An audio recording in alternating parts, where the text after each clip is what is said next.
अजनबी सवाल करता है और हुजूर अलैहिस्सलाम उनको, वो बंदा उठकर मीटिंग से जाता है तो हुजूर सहाबा से फरमाते हैं जरा इसको तलाश करो। वो न मिला तो सहाबा ने कहा हमें तो मिला। तो हुजूर अलैहिस्सलाम ने फरमाया तुम्हें पता है ये कौन है? उन्होंने कहा नहीं। आपने फरमाया जिब्रील था कि जो आया था युअल्लिमुनकुम, ताकि तुम्हें तुम्हारा दीन सिखाए। बात को शुरू करना चाहता हूं, पिछली तो हदीस को आपका पता। हुजूर ने फरमाया वो जिब्रील था, इसलिए आया था कि तुम्हें तुम्हारा दीन सिखाए। अब जैसे वो मैंने हदीस बयान की और आपके इल्म में भी है नाज़रीन के, सवाल किया जिब्रील ने, जवाब दिया आए दो जहां सल्लल्लाहु अलैहि वसल्लम ने। सवाल का जवाब हुजूर दे रहे हैं, तो दीन कौन सिखा रहा है? जिब्राइल सिखा रहे हैं कि हुजूर सिखा रहे हैं? हुजूर सिखा रहे हैं। और हुजूर अलैहिस्सलाम फरमा रहे हैं कि ये जिब्रील थे जो तुम्हें तुम्हारा दीन सिखाने के लिए आए। बड़ा सवाल है ये यहां पर कि उन्होंने, मैंने बचपन में जब पहली बार ये मिशकात में हदीस पढ़ी तो मेरे ज़हन में ये उस वक्त से सवाल खटका, पता नहीं कि आकर वो शारहीन की जब शुहात पढ़ी तो फिर उसका बाद ये सवाल आया। लेकिन जब भी मैं हदीस जिब्रील बचपन में पढ़ी और उसके बाद सुनता तो ये सवाल हमेशा मेरे ज़हन में खटकता था खुद ब खुद कि हुजूर फरमाया वो तुम्हें दीन सिखाने के लिए आया था, उसने तो दीन सिखाया ही नहीं, इसका क्या मतलब हुआ? खैर, आज भी मैं आपको वो बात समझाना चाहता हूं जो मेरे ज़हन में खड़ी थी और मुझे अल्लाह ताला ने उसकी समझ अता फरमाई। इमाम बदरुद्दीन ऐनी ने उम्दतुल कारी के अंदर और अल्लामा इब्न हजर अस्कलानी ने फतहुल बारी के अंदर इस हदीस शरह में ये बात लिखी। वो कहते हैं कि दीन तो हुजूर ही ने सिखाया था, जिब्रील की तरफ उसकी निस्बत क्यों की गई? वो फरमाते हैं जिब्रील की तरफ उसकी निस्बत इसलिए की गई कि जिब्रील सवाल करता था, हुजूर जवाब देते थे, तो जिब्रील सबब था, हुजूर ने जो कुछ दीन सिखाया उसका सबब। अब तीन चीजें हो गई, एक हो गए, एक दीन देने वाले हो गए जो सहाबा थे, एक उस और एक असली सबब हकीकी हो गया, एक असली हो गया एक नबी करीम सल्लल्लाहु अलैहि वसल्लम की जात जिन्होंने दीन सिखाया। तो हुजूर ने ये नहीं फरमाया कि मैंने दीन सिखाया, हालांकि इन्हें दीन तो सिखाया था, लेकिन सवाल पूछने की वजह से सबब जिब्राइल बन गया। इसलिए इमाम अस्कलानी इब्न अस्कलानी कहते हैं ये असनाद अकली और ये हकीकी को तो छोड़कर उसका जो सबब बना है उसकी तरफ निस्बत कर देना ये जायज है और ये सुन्नत मुस्तफ़ा सल्लल्लाहु अलैहि वसल्लम है। तो हम अहले सुन्नत व जमात ये सुन्नी ज़बान में अक्सर बेशतर जब गुफ्तगू होती है तो संदेह हैं कि उस फेर की निस्बत उस सबब की तरफ देते हैं जैसे हुजूर ने उसकी तरफ की, या उसका मुराद होता है जिस तरह अबू तालिब वाली हदीस में मैंने जिक्र कर दिया। तो उस वक्त कंफ्यूजिंग हो जाती है और वो ये समझने लगते हैं इन मीरपुरियों का तो माबूद ही का और है, ये तो उनको खुदा मानते हैं, नाउज़ बिल्लाह मिन ज़ालिक। इस बहुत बड़ी ये कंफ्यूजन है।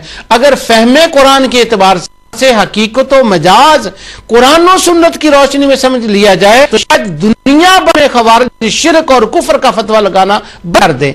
इस वक्त सबसे ज्यादा जिस चीज की जरूरत है वो मजाज बनाए गए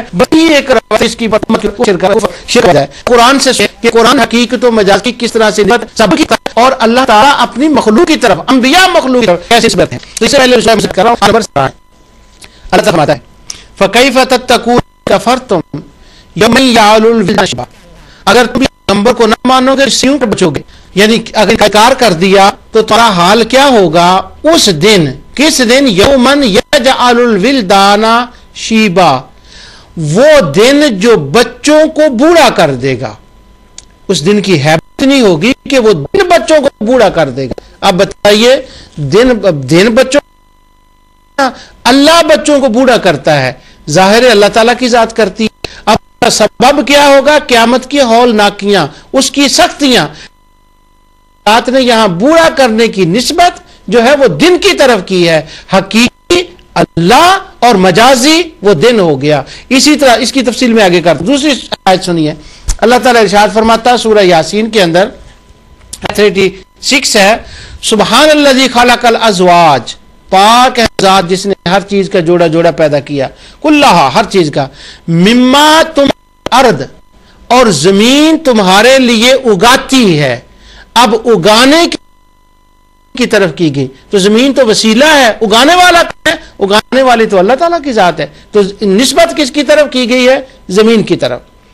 آگے یہ بڑی مشہور آیت ہے, کئی دفعہ اس کی اکثر و بیشتر میں تلاوت کرتا ہوں.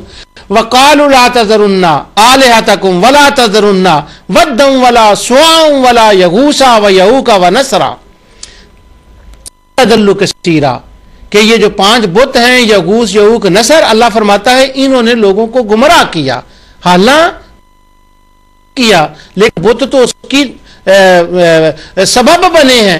اب اس کی طرف ان کی نسبت کی جا رہی ہے بتوں کی طرف, لیکن حقیقت انہوں نے گمراہ تو نہیں کیا, وہ گمراہ تو کسی اور نے کیا ہے. لیکن یہاں بتوں کی طرف جو نسبت ہے یہ اس وجہ سے ہے کہ یہ نسبت مجازی ہے. دوسری سورہ ابراہیم کی آیت اللہ تعالیٰ فرماتا ہے وَإِذْ قَالَ إِبْرَاهِيمُ رَبِّ اجْعَلْ هَٰذَا بَلَدًا أَن نَّعْبُدَ الْأَصْنَامَ. میں چھوڑ رہا ہوں درمیان میں سے ٹائم کی وجہ سے کہ یہ ہیں جن کی لوگ عبادت کرتے ہیں. اللہ تعالیٰ فرماتا ہے, حضرت ابراہیم علیہ السلام دعا میں کہتے ہیں رب انہن اضللن کثیرا من الناس, اے میرے اللہ, میرے پروردگار, بے شک ان بتوں نے ان نعبد الاصنام بہت سے لوگوں کو گمراہ کر دیا. جس طرح سے اس آیت کرنے کی نسبت حضرت ابراہیم علیہ السلام بتوں کی طرف کی ہے, اسی طرح سورہ نوح والی آیت کے اندر اللہ تعالیٰ نے گمراہ کرنے کی نسبت بتوں کی طرف کی گئی ہے, مجازی ہے. سورہ یوسف اور آیت نمبر 42 ہے, اللہ تعالیٰ فرماتا ہے حضرت یوسف علیہ السلام کا ذکر ہے ربک. قیدیوں کا واقعہ آپ جانتے ہیں کہ جب وہ نکلا رہا ہو کر تو یوسف علیہ السلام نے اس سے کہا اذکرنی عند ربک, اپنے رب کے پاس ذکر کرنا. اب جو اس کو رب کہا ہے یہ بھی مجازی ہے. یوسف علیہ السلام نے حقیقی معنی میں نہیں کہا, حقیقی معنی میں تو رب العالمین رب ہے. تو اس کو کہا ذکر اپنے رب کے پاس, اور رب بادشاہ کو کہا ہے, اور یوسف علیہ السلام رہے ہیں ذکر کرنا. فَأَنْسَاهُ الشَّيْطَانُ ذِكْرَ رَبِّهِ, اللہ فرماتا ہے شیطان نے اس کو بلا دیا اپنے رب کے پاس کرے. اب بلانے کی نسبت شیطان کی طرف ہے. ایک دو آیتیں پڑھنے کے بعد میں اس کا نتیجہ آپ کے سامنے رکھتا ہوں. حضرت سیدنا ایوب علیہ السلام, اللہ تعالیٰ فرماتا ہے وَاذْكُرْ عَبْدَنَا ایوب اِذْ نَادَى رَبَّهُ أَنِّي مَسَّنِيَ الشَّيْطَانُ اُرْكُضْ بِرِجْلِكَ هَٰذَا مُغْتَسَلٌ بَارِدٌ وَشَرَابٌ. اور ہمارے بندے ایوب کا کرو جب انہوں نے اپنے رب پکارا, اپنے رب کے ہاں دعا کی. دعا کیا کرتے ہیں؟ ربی انی مسنی الشیطان نصب و عذاب, اے اللہ اپنے پروردگار پکارا کہ بے شک اے میرے بار الہ یا رب العالمین, شیطان نے مجھ کو ایذا دی ہے, بیمار اور تکلیف میں مبتلا کر دیا ہے. کس نے؟ الشیطان بنصب و عذاب, نے تکلیف میں مبتلا کر دیا شیطان. اب حضرت ایوب علیہ السلام اللہ کے نبی ہیں کہ کائنات کے اندر اللہ حکم کے سوا تو پتا بھی ہل نہیں سکتا, کچھ نہیں ہو سکتا. یہ بیماری تو اس کی طرف سے آئی ہے, صحت بھی اسی کی طرف سے آتی ہے, نظام کائنات وہی لانے والا ہے, سب کچھ وہی کرنے والا ہے, لیکن وہ اس نسبت کس کی طرف کر رہے ہیں؟ وہ فرما رہے ہیں ربی مسنی الشیطان بنصب و عذاب, شیطان نے مجھے بیمار کر, شیطان نے مجھے تکلیف پہنچا دی, شیطان نے مجھے درد میں مبتلا کر دیا. اب جو شیطان کی طرف نسبت ہے یہ حقیقی نہیں ہے, حقیقی تو اللہ سارا کچھ کرنے والا ہے.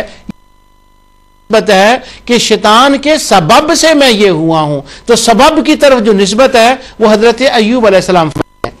دوسری آیت یہ سنیے, اللہ تعالی نے سورہ مریم اندر فرمایا قال انما انا رسول ربک اہب لک غلاما زکی. جب جبرائیل فرشتہ حضرت مریم کے پاس آتا ہے تو وہ آ کر کہتا, وہ ڈر گئے, انہوں نے کہا کہ کون ہے تیرے والا؟ تو اس نے کہا تیرے رب کا بھیجا ہوا ہوں. کہا